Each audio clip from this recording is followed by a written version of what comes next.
ഇപ്പോൾ ഇങ്ങനെ ഒരു ഫോൺ നമ്മുടെ കയ്യിലുണ്ടെങ്കിൽ പഴയ ഫോണുകളൊക്കെ നമുക്ക് ഇതുപോലെ ഉണ്ടെങ്കിൽ ഇത് നമ്മൾ സാധാരണ നമുക്ക് ഇതിനകത്ത് സാധാരണ ഏതെങ്കിലും ഒരു സിം എടുത്ത് ഇതിനകത്ത് ഇട്ട് കഴിഞ്ഞാൽ ജിയോയുടെ ഏതെങ്കിലും സിം എടുത്തിട്ട് കഴിഞ്ഞാൽ ഇതിനകത്ത് വർക്ക് ആവത്തില്ല.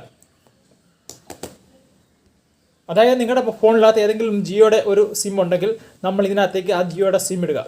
ജിയോയുടെ സിം ഇട്ടതിന് ശേഷം നമുക്ക് ഇതിനകത്ത് 48 മണിക്കൂർ ആ സിം ഇതിനകത്ത് കിടക്കണം. 48 മണിക്കൂർ ആ സിം ഇതിനകത്ത് കിടന്നാൽ മാത്രമേ ഇതിനകത്ത് ആ ഒരു റീചാർജ് പ്ലാൻ നമുക്ക് ആക്റ്റീവ് ആകത്തുള്ളൂ. സാധാരണഗതി നമുക്ക് ഇത് ജിയോ ഫോണിനകത്ത് നമുക്ക് ഈ ഒരു ആപ്ലിക്കേഷൻ ഈ ഒരു റീചാർജ് നമുക്ക് വേണമെന്നുണ്ടെങ്കിൽ 73 രൂപ റീചാർജ് ചെയ്യണമെന്നുണ്ടെങ്കിൽ സാധാരണഗതി നമ്മുടെ നമ്പർ അടിച്ചു കഴിഞ്ഞാൽ ഈ പ്ലാൻ റീചാർജ് ചെയ്യാനുള്ള ഓപ്ഷൻ വരത്തില്ല. നേരെ മറിച്ച് ഇതിനകത്തേക്ക് നമ്മൾ കറക്റ്റ് 48 മണിക്കൂർ നമ്മൾ ഈ സിം ഇതിനകത്തിടണം. അതായത് നമ്മുടെ ഇതിനകത്ത് റീചാർജ് എക്സ്പയർ ആണെങ്കിലും നമ്മുടെ ജിയോയുടെ സിം ഇതിനകത്ത് എക്സ്പയർഡ് ആയിപ്പോയി റീചാർജ് എല്ലാം കഴിഞ്ഞു ഒക്കെ ആണെങ്കിലും നമുക്ക് ഇതിനകത്തേക്ക് ഒരു 40 അതായത് 2 ദിവസം ഫുള്ള് ഈ സിമ്മിനകത്ത് കിടക്കുകയാണെങ്കിൽ ഓട്ടോമാറ്റിക്കായിട്ട് ഇതിൻ്റെ സിമ്മ് ഈ ഒരു ഫോണിലേക്ക് അപ്ഡേഷൻ ആവും.